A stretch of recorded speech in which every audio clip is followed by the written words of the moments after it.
بسم اللہ الرحمن الرحیم۔ اللہ تعالیٰ نے قرآن پاک میں ارشاد فرمایا فویل للمصلین الذین هم عن صلاتهم ساہون۔ فرمایا پس ہلاکت ہے ان نمازوں کے لیے جو اپنی نمازوں میں بلا وجہ سستی کرتے ہیں۔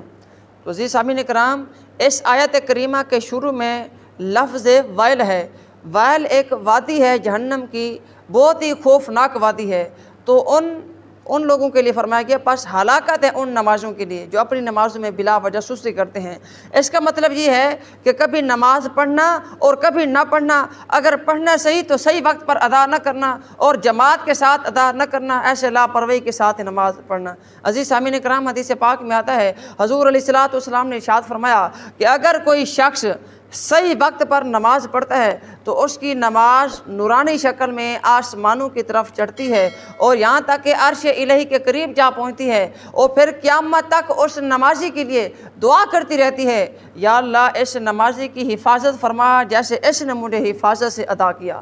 اور اسی طرح دوسری روایت میں آتا ہے حضور علیہ الصلوۃ والسلام نے ارشاد فرمایا کہ اگر کوئی شخص صحیح وقت پر نماز ادا نہیں کرتا، فرمایا اس کی نماز جو ہے کالی شکل میں آسمانوں کی طرف چڑھتی ہے اور اس کو پھر بوسیدہ کپڑے کی طرح لپیٹ کر اس نمازی کے منہ پر مار دی جاتی ہے۔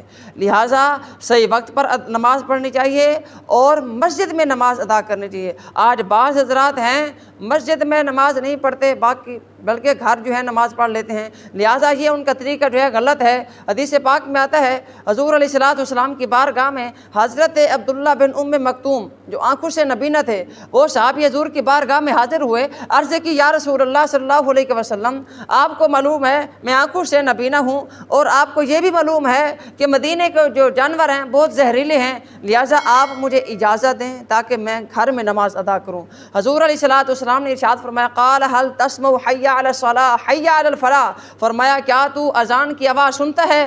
عرض کی نعم، جی ہاں یا رسول اللہ میں اذان کی آواز سنتا ہوں۔ حضور علیہ الصلوۃ والسلام نے ارشاد فرمایا پھر آپ کو اجازت نہیں ہے مسجد میں گھر میں نماز پڑھنے کی، فرمایا آپ کو یہ چاہیے کہ آپ مسجد میں نماز ادا کریں۔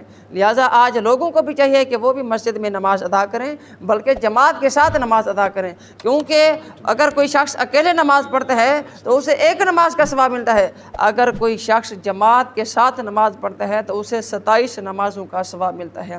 تو لہٰذا ہمیں چاہیے کہ 5 وقت کی نماز جماعت کے ساتھ ادا کریں۔